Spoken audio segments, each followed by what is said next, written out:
When you come over the Great Salt Range, suddenly a wonderful view opens up. The Jhelum River, the first of the 5 great rivers of the Punjab, and beyond the plains of India stretching away as far as the Ganges itself, the heartland of Indian civilization. For the Greek troops and their leadership, it must have been an extraordinary moment after all the thousands of miles that they'd travelled. And from now on, they'd be marching into the unknown.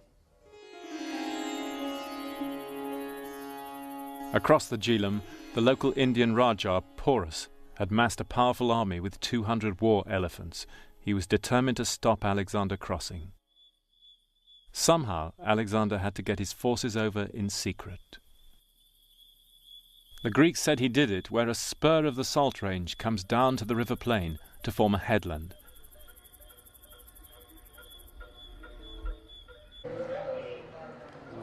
I went looking for it at the little village of Jalalpur. And there, I met the general. General Shafkat. How are Michael you? Wood. Nice to meet you, sir. Very nice to meet you. And what a wonderful place this is. General Shafkat's family owns the shrine here. A veteran of latter-day campaigns, he'd lectured on Alexander at Staff College, and he'd got it all worked out. Where he attacked from, and the battlefield is right in front of you. This is the battlefield right here. Across the river. Why are you so sure?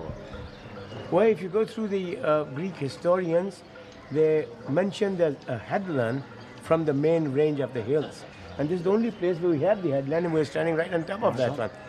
And on the far side, according to the historian, there was a ravine where he hid his cavalry and other forces during the day and the night, and crossed it across to the island, which still exists. And this, as a matter of fact, out of this whole range of hills, this is the only place where he could have crossed. Wonderful. The general offered to show us how Alexander did it. They're bringing punt poles over there, aren't they? Yeah.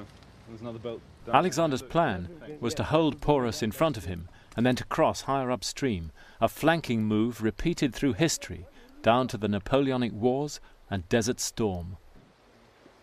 Now, that is a classic movement of encircling or outflanking move, where you have either both flanks or the center lean across the enemy's major force and attract their attention. And show as if they were going to cross, or keep them amused in general terms, and go around and on a flanking movement and hit him either on the flank or at the back.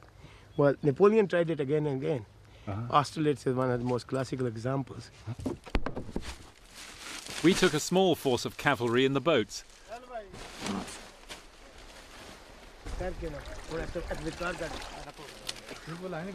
Our infantry crossed on bales of straw, just as the Greeks did.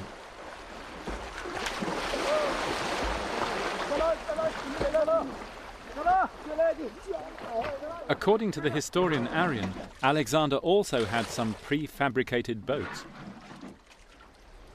Alexander went in a 30-oared boat, so they've got quite a number of them. Yeah, they could probably take a lot of troops.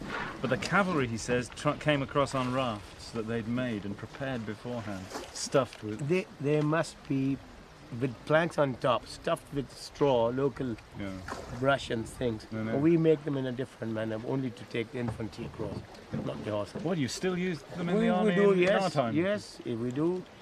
During World War II, Irrawaddy and Burma campaign, most of the troops always crossed on these rafts. Amazing. Good.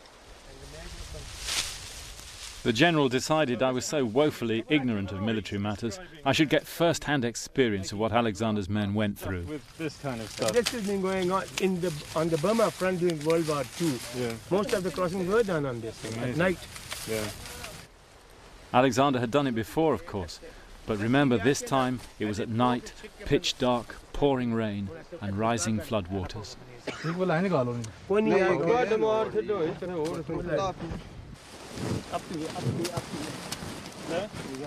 that far enough?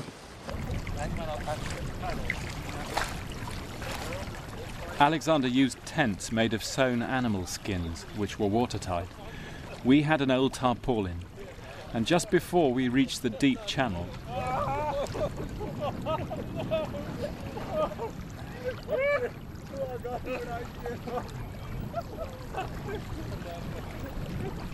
should have gone first, the middle one, and the two others climbed simultaneously on both sides. Otherwise, you will tilt it and get water abroad.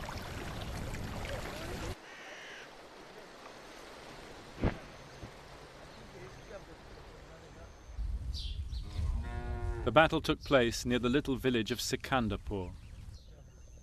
Surrounded and surprised, Porus had little chance against one of the hardest armies which has ever existed. It was a horrible scene, the rain, the churned up rice paddies, the Macedonians jabbing their long spears into the elephants' eyes. The elephants were maddened by their suffering, says Arrian, trampling friend and foe alike.